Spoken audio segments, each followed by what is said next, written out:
everyone, this is Jason Macomber with Click Shutter Amazing, and today we're going to talk about getting color cast out of vintage photos.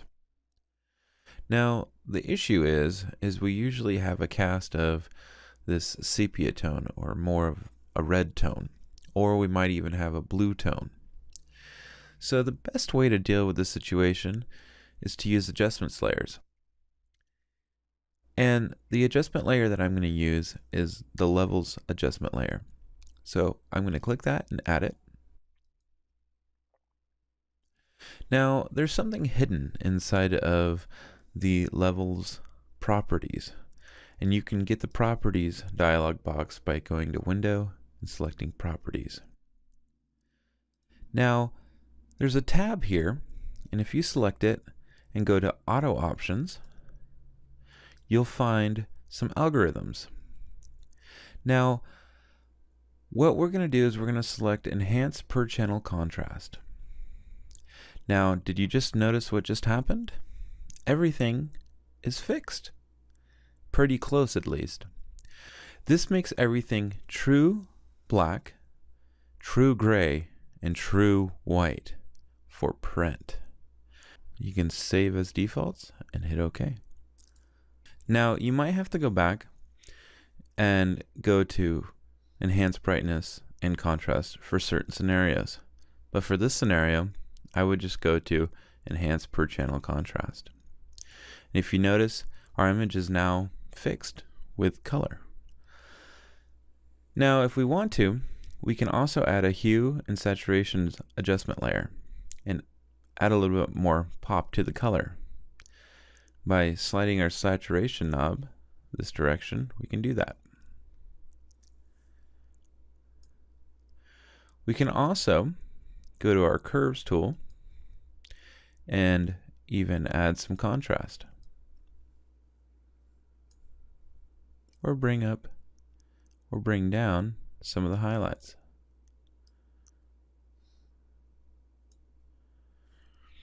And here's the changes I have made. Here's without, and here's with. Now what I'm going to do is I'm going to select my bottom layer, and I'm going to flatten this image. What that does is take all my settings that I just made and flattens them. So let's talk about what the levels adjustment layer is doing and what those settings are doing. What the algorithm is doing is when it sees pure white and sees that it's contaminated with some red, it compensates for that in the algorithm and makes that white perfectly white, which means it takes away red from the highlights. And then when it sees black and it sees that there's red contamination in the blacks, the algorithm compensates for that and takes away the red. And what you get is true black. And when those two do that, you basically get the color cast gone. And so that's what's happening behind the scenes. Now there's some other issues with this photo that we can fix.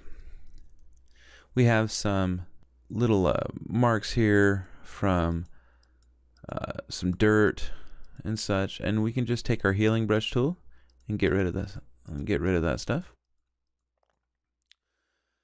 And we also have this line here. Now we can crop in, but instead of cropping in, I'm just going to select my polygonal tool, and I'm going to select around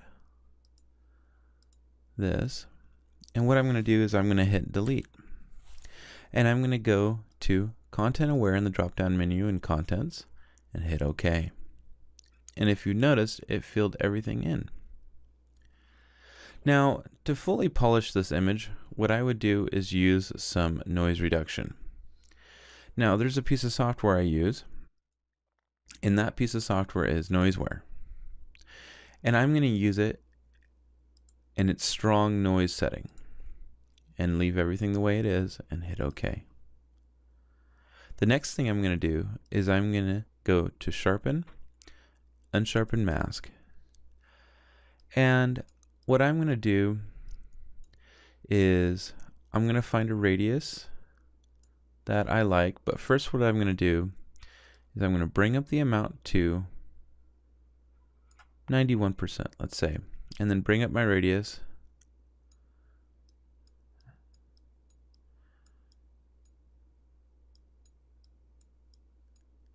Until I notice where it stops creating halos. And I like it right about there, and then I might just bring down my amount. And I like that, and I'm going to hit OK. And now the image is finished. Our cast is gone, and everything looks great. So that's how I go about that. I hope this helped, and I'll see you guys later. Bye-bye.